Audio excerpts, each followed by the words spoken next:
زه درته وایم چې د باجوړ جرګه ناکامه ده نو ناکامه ده.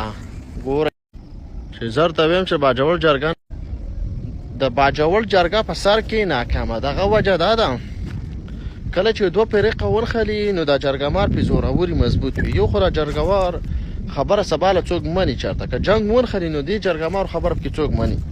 نن به خلک چې دا جرګه پلاني لګېږي د پلاني لګېږي دا پلاني لګېږل قصه نشته دی. دا دوه ریاسته په خپل منځ کې آرام شوي که څوک یې مني او که نه مني خو ریاسته دواړه هم شوي دي. دا پوه چې دی دا هم ریاست دی او دا طالب چې دی دا هم ریاست دی. ټوپک یې چوت کړی دی.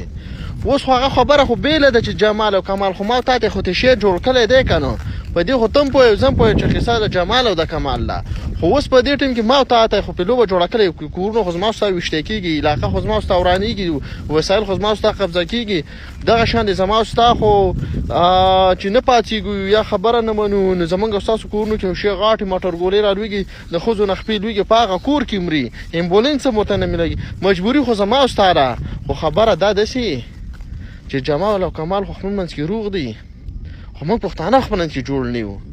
غټه مسله داره نن چې دا خواري په ما روانې دي څه نه روانې دي.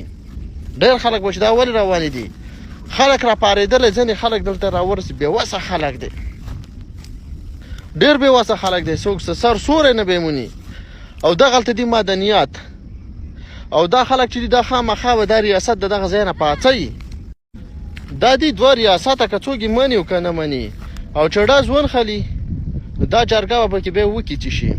او بله خبر دا ده اوس یاره جنګ بندي روانه ده ډز بندي وشوله جنګ لکه ډز بند دی نو تاسو به یې دونه سوچ نه کوئ چې باجوړ کې دا د کرکټ ګراونډونه یې ټول د خیمو یې ورډا کړله ټول یې ورډا کړله. دا یې څه شي راډا کړله دې له ما او تا به ځو دې له به د کرنیل او میجر چې کوم دي دا وله په کډه راځي که نه نپري باندې زه تنګ شوی دا وله نه خدای دې غر که دا خو زموږ د کوم عوام چې دي دا متاثرین دا به وله راځي دغلته به پراته وي او اسلحه څومره پورته روانه ده او روزانه دا جازونه ښکته پورته ځي. نن ما یو دوه درې پوسټونه کړي د میدان په اړه باندې نو ډېرو کسانو ګډ وډ کمنټونه کول لالې دا زموږ وطن دی او په دې خاوره باندې موږ پوهېږو. خلک څه وایي وایي چې پیاز دې نه خوړلی خولې نه بوی نه ځي که نه چې پیاز وخوړ خولې نه بیا بوی ځي. نو د میدان چې کوم دی نو د حالات یې داسې وایي چې ډر به تې چوتی د خیره او دې نه بعد چې بیا به اوچ تالاش دی که دغه ځای کې تالاش کې به یو ځینې ډر چوتی ګورئ ورته او بې اتفاقه اوسېږي خدای خرو غرق.